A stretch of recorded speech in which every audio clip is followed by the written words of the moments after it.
I was sitting in my Denver apartment, staring at my phone with a number I did not recognize. The message read simple and direct. "Dustin, I know this is you. Please, we need to talk." My stomach dropped because I knew exactly who it was. 4 years. 4 years of complete silence, and somehow she had found me again. 4 years ago, I did not argue, did not file for divorce, with lawyers screaming across a courtroom. I just vanished, disappeared like smoke in the wind. And now, after all this time, Amber was still searching. Before I tell you how I vanished from my cheating wife's life, let me know where you are watching from in the comments below. Hit that like button and subscribe, because what I am about to share might just change how you see loyalty and self-respect. Now, let me take you back to where it all began. Amber and I met at an advertising agency in Portland, Oregon. I was a graphic designer, she worked in marketing management. We clicked instantly over coffee in the break room, talking about campaigns and creative concepts until the office lights dimmed. Within 2 years, we were married. We bought a small house in the suburbs with a yard that needed mowing every weekend. 2 cars in the driveway, plans for children someday. From the outside, we looked like the couple everyone wanted to be. Our life had rhythm. Saturday mornings meant farmers' market runs where Amber would pick out fresh flowers while I grabbed organic vegetables. Neither of us really knew how to cook properly. Sundays, we would drive out to the coast park near Cannon Beach and walk for hours with our shoes in our hands. She had this habit of making coffee every morning, setting it on my desk before I even woke up. Little notes tucked under the mug. "Have a great day, babe," or "You are amazing," with a smiley face. Those notes made me feel like the luckiest man alive. We had our circle of friends, game nights every other Friday, where we would argue over board game rules and drink too much wine. Summer camping trips to Crater Lake, where Amber would complain about bugs but then fall asleep under the stars, saying it was worth it. I thought we were building something permanent, something real. I trusted her completely. Never checked her phone, never questioned where she went. Why would I? She was my wife, my partner, the person I chose to spend my life with. But somewhere around month 6 of our 5th year of marriage, things shifted. It started small. Amber began working late more often. Meetings that stretched until 9, then 10, then 11 at night. Her phone was always face down on the table. Always. When I would walk into the room, she would close her laptop quickly or switch apps on her phone. When I asked about her day, her answers became vague. Busy, or the usual instead of the detailed stories she used to share. Then came the physical changes. Amber started dressing differently for work, more effort into her appearance. New blouses I had never seen before, skirts that were just a bit shorter. She bought expensive lingerie from boutique shops, downtown lace and silk in colors she never wore around me. Her perfume changed too, something heavier, more mature, and her breath always smelled like mint. This specific brand of mints I never saw in our house. I tried to push the thoughts away. Maybe she was stressed about a promotion. Maybe her boss was demanding. Maybe I was being paranoid. But the feeling in my gut would not go away. That instinct that tells you something is wrong, even when you cannot prove it. I started noticing more. The way she angled her body away from me when texting. How she changed her phone password without telling me. We used to know each other's passwords. It was never a thing. Now suddenly, it was locked behind numbers I did not know. One Thursday night, Amber came home at 11:15. Her blouse was wrinkled. The collar was flipped up on one side. When she kissed me hello, her lips tasted like wine we did not have in our house. I asked her how the meeting went. She stumbled over her words, said something about client presentations and conference calls, but her eyes would not meet mine. And then I saw it, a faint red mark on her neck just below her ear. She excused herself quickly, saying she needed a shower. I sat on the couch in the dark after she went upstairs. My hands were shaking. I wanted to be wrong, wanted there to be some logical explanation. But deep down I already knew. I just needed proof. The next week I told Amber I had a business trip, a client meeting in Seattle that would keep me overnight. She seemed relieved, almost too eager to say goodbye. I packed a bag that morning, kissed her, and drove away like normal. But I did not go to Seattle. I drove to a coffee shop 3 blocks from our house and waited. That evening I followed her. She left work at 6:30, but she did not drive home. She drove downtown to a high-rise apartment building near the Pearl District. Expensive. The kind of place with a doorman and valet parking. I parked across the street and waited. For 3 hours I sat in my car watching that building entrance. My coffee went cold. My phone battery dropped to 15%, but I could not leave. At 9:45 the door opened. Amber walked out, and she was not alone. A man followed her, tall, maybe 6'2", wearing a tailored suit even at night, salt and pepper hair, probably in his early 40s. They stopped at the entrance. He pulled her close and kissed her. Not a quick peck. A long, slow kiss that made my stomach turn inside out. When they finally separated, she touched his face, gently smiled, and walked to her car. I sat there frozen. My whole body felt numb, like I was watching a movie of someone else's life falling apart. But this was mine, my wife, my marriage, my life. I drove home in complete silence. No music, no radio, just the sound of my tires on wet pavement and my heartbeat pounding in my ears. Amber came home an hour later. She slipped into bed next to me, whispered, "Love you," into the darkness, and fell asleep. I lay there staring at the ceiling until sunrise, making a decision that would change everything. I did not confront her, did not scream or throw things or demand answers. Instead, I started planning. Over the next 2 weeks, I became someone I did not recognize. Methodical, cold, focused. Every day I went to work, came home, had dinner with my wife, and pretended everything was fine. But at night, while she slept, I was building my exit strategy. First, I gathered evidence.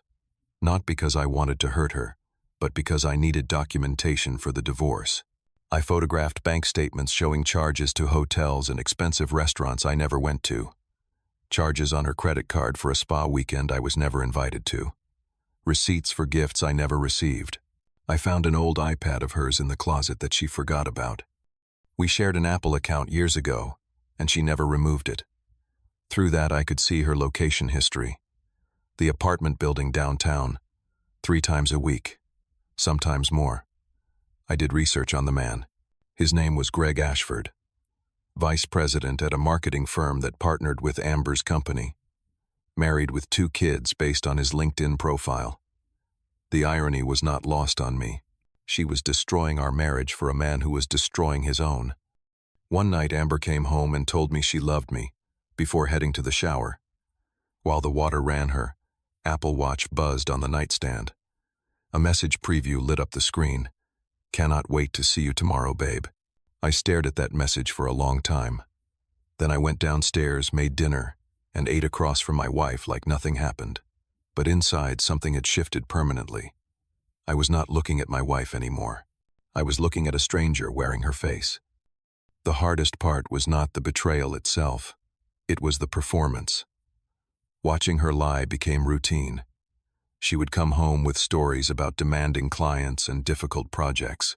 I would nod and ask follow-up questions, already knowing she spent those hours in Greg's apartment. She would kiss me goodnight after texting him goodnight first. She would plan our weekends while secretly planning time with him. The duplicity was breathtaking. I started moving my life piece by piece. I opened a new bank account at a credit union in Colorado under my name only.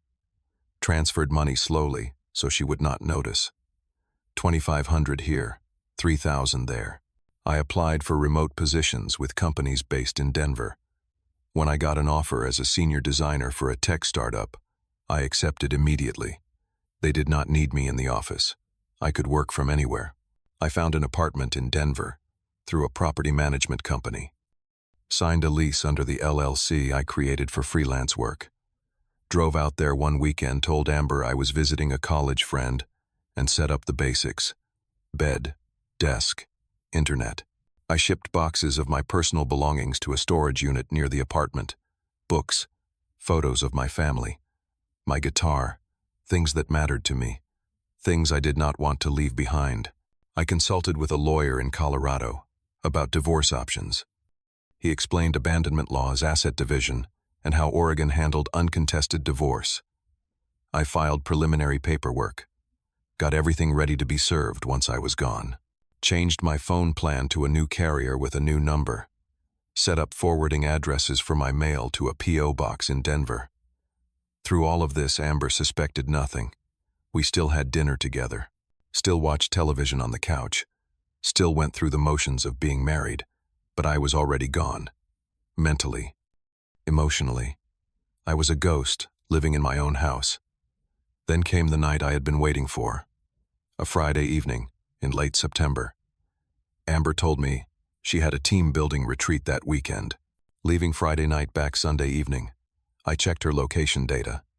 The retreat was actually a resort 2 hours south, the same resort where Greg had made reservations. I saw the confirmation email he forwarded to her personal account. That Friday became my last night in that house. I watched Amber pack her weekend bag. She wore this smile, excited and carefree. She kissed me at the door, long and sweet, like she meant it. "You will be okay without me for 2 days?" she asked. I smiled back. "Take care, Amber." She left at 6:30. Her car disappeared around the corner, and I stood in the doorway of our house for the last time. The silence that followed was deafening. I walked through the room slowly, looking at everything we built together. The couch we picked out after arguing about fabric colors, the kitchen table where we ate 1,000 meals, the bookshelf with both our names written in books, photos on the walls from our wedding, our honeymoon, our life. It felt like walking through a museum of someone else's memories. I went to the bedroom and packed the last of my things: clothes, toiletries, my laptop. I took one last look at the bed we shared, and I felt nothing, just emptiness, where love used to be. I carried everything to my car. 3 trips. That was all it took to remove myself from 5 years of marriage. Before I left, I went to the kitchen. I took out an envelope from my bag and placed it on the counter where she would see it. Inside was the signed divorce paperwork my lawyer prepared. Everything she needed to finalize it, without me present, and a single piece of paper with words I had rewritten a dozen times: "I know everything. Do not look for me. You will not find me. The house is yours. Take care of yourself." I took off my wedding ring, set it next to the envelope, and walked out. I locked the door, slid my key under the mat, and got in my car. At 10:30 that night, I started driving. Portland to Denver is a 16-hour drive. I drove straight through, stopping only for gas and coffee. I watched the sunrise over the mountains in Idaho, crossed into Colorado, as afternoon light turned the Rockies gold. By the time I reached Denver, it was almost midnight. I carried my bags up to my new apartment, collapsed on the bed, and for the first time in months, I slept without nightmares. Denver became my sanctuary. My apartment was small, just 1 bedroom on the 3rd floor of an older building, but the view was incredible. Every morning I woke up to mountains stretching across the horizon, snow-capped peaks that reminded me how small my problems were in the grand scheme of things. The first few weeks were the hardest. I would wake up and forget where I was, reach for someone who was not there. Old habits die hard. But slowly, I built a new routine. I started working from home for the tech startup, designing interfaces and branding materials. The work was good, challenging. The team was supportive and did not ask about my personal life. I joined a gym near my apartment and started going every morning at 6. Push-ups, weights, running on the treadmill until my legs burned. Physical exhaustion helped quiet my mind.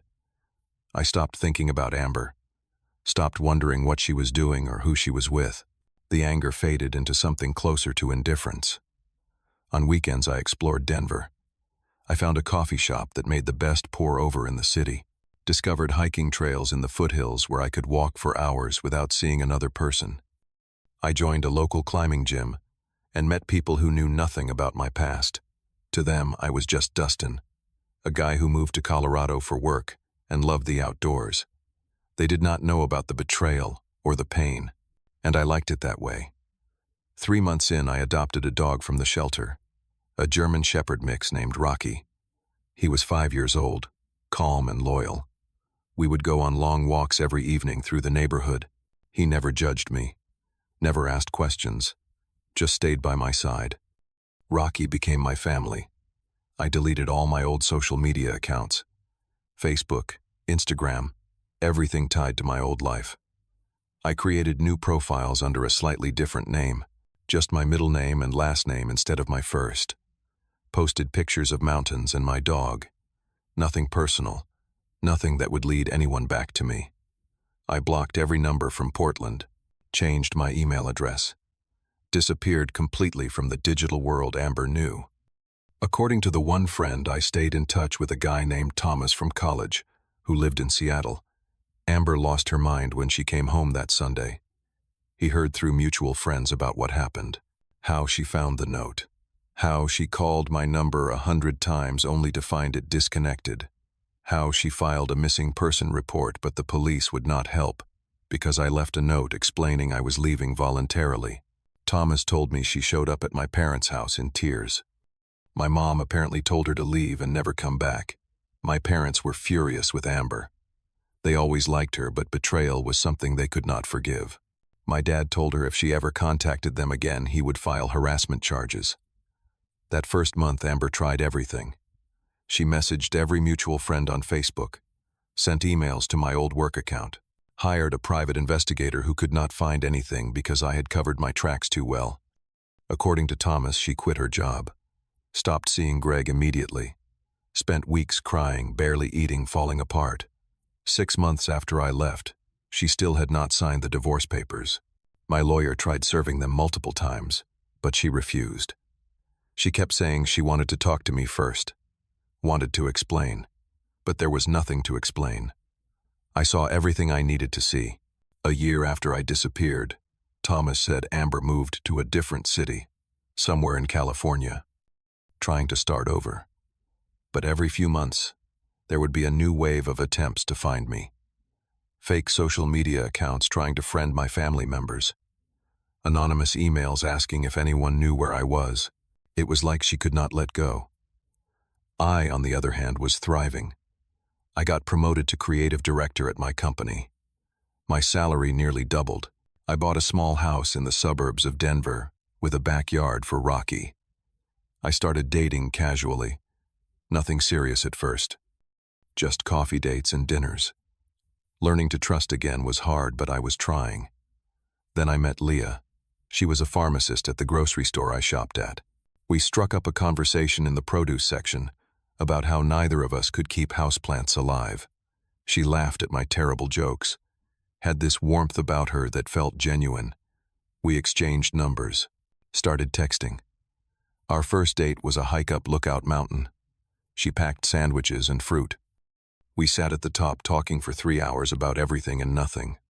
Leah was different, honest. She told me about her past relationships, the good and bad. When I eventually told her about Amber, about what happened, she just listened. Did not judge, did not offer empty platitudes. Just said, "That must have been incredibly painful. I am glad you found your way here." We took things slow.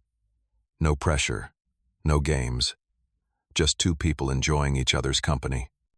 By year 4, my life was unrecognizable from what it had been.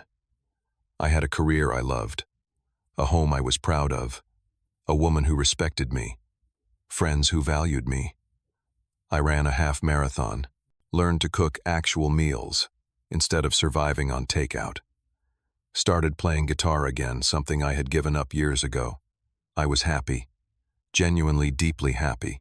And then on a random Tuesday afternoon, my phone buzzed with that message. "Dustin, I know this is you. Please, we need to talk." I stared at it for a long time. 4 years of silence broken by a text message. Part of me wanted to delete it, block the number, pretend it never happened. But another part of me was curious. How did she find my number? What could she possibly want after all this time? More messages came over the next 3 days. "I am so sorry. I made the biggest mistake of my life. I just want to explain. Please give me one chance. Then I have been looking for you for 4 years. I know I do not deserve forgiveness, but please hear me out. And finally, I am in Denver. I know you are here. Can we meet just once? That last message made my blood run cold. She was in Denver. Somehow she had tracked me to this city. I showed the messages to Leah that night. She read them carefully, then looked at me. "What do you want to do?" she asked. I did not know. Part of me wanted to ignore it, but another part knew I would always wonder if I did not face this head-on. "I think I need to meet her," I said finally. "Not because I want her back, but because I need to close this chapter completely." Leah nodded. "You need closure, and honestly, so does she. Do what you think is right.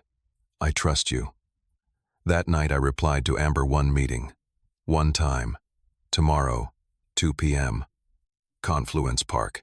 I chose a public place. Middle of the day. Somewhere with witnesses and escape routes, if I needed them. I barely slept that night. Not from anxiety exactly. More from curiosity. What would she look like? What would she say? How would I feel? Seeing her again. I arrived at Confluence Park 15 minutes early. The weather was perfect. Sunny, 68 degrees, light breeze, coming off the Platte River. Families were out with kids on bikes, couples walking dogs, normal people living normal lives. I found a bench near the water and sat down. My heart was beating faster than I wanted to admit. At exactly 2 p.m., I saw her. Amber walked across the grass toward me, and I almost did not recognize her. She had lost at least 20 pounds. Her face was thinner cheekbones, more pronounced, dark circles under her eyes that makeup could not quite hide. Her hair, which used to fall past her shoulders, was now cut short in a pixie style. She wore jeans and a plain sweater, no jewelry except small earrings, nothing like the polished, put-together woman I remembered. She stopped a few feet from the bench. "Dustin," she said softly. Her voice cracked slightly. "You look good, really good." I stood up but did not move closer. "What do you want, Amber?" I kept my voice neutral, not angry, not warm, just factual. She sat down on the opposite end of the bench, maintaining distance between us. For a moment she just stared at the river. Then she started talking.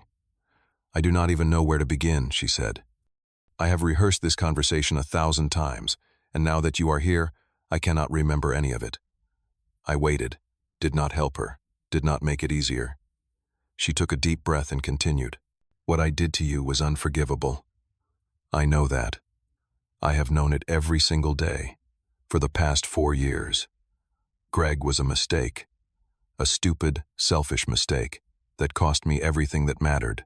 She told me that after I left, everything fell apart.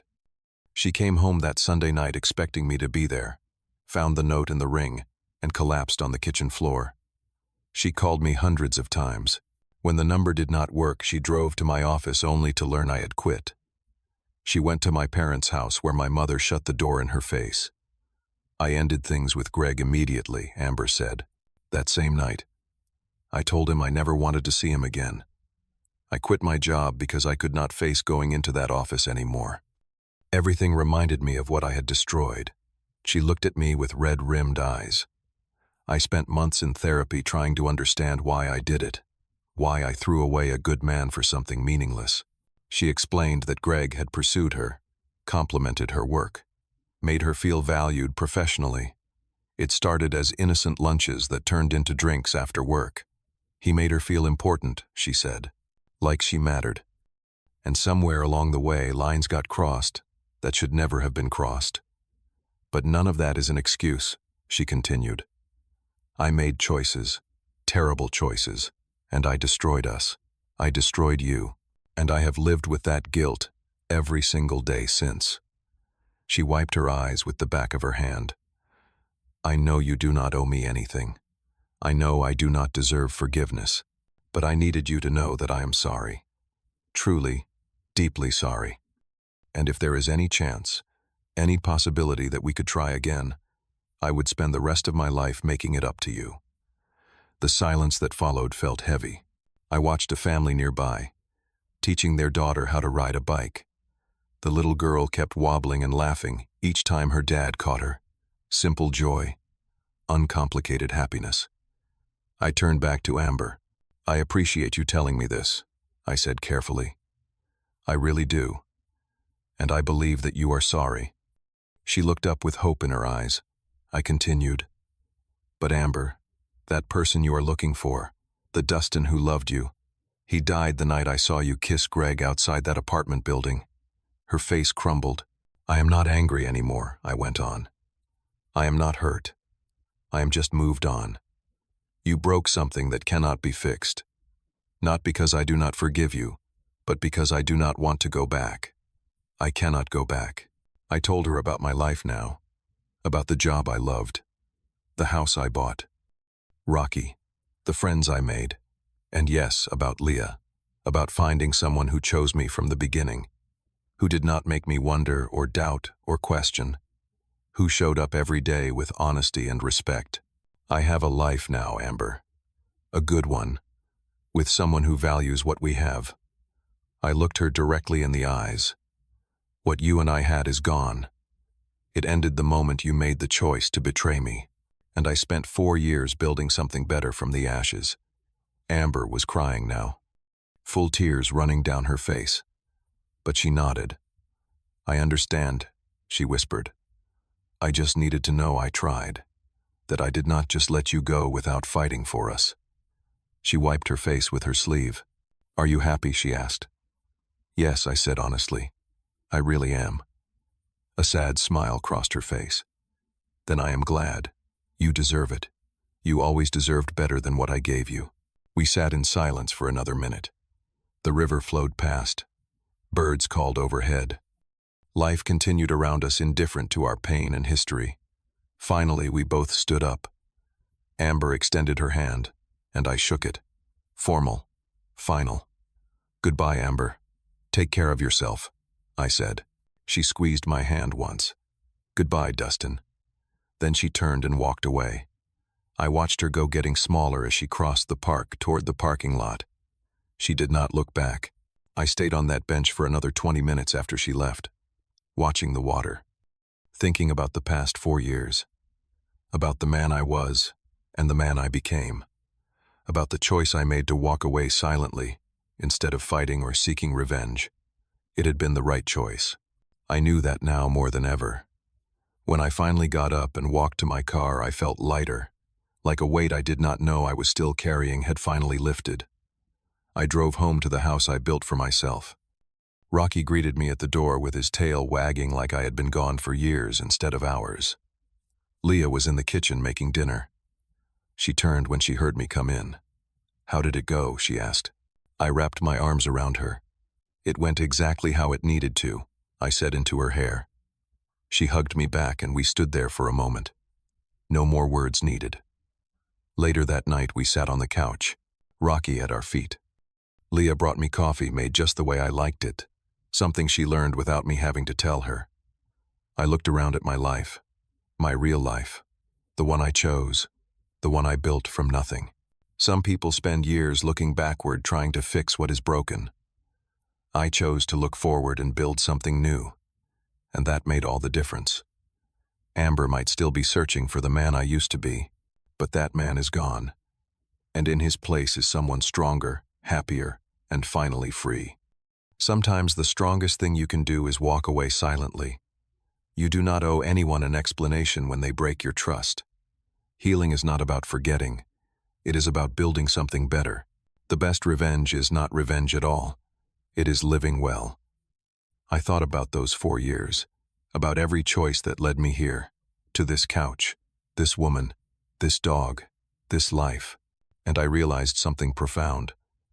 The greatest gift you can give yourself is permission to let go, to release the anger and the hurt and the need for answers, to simply walk away and trust that the future you build will be better than the past you left behind.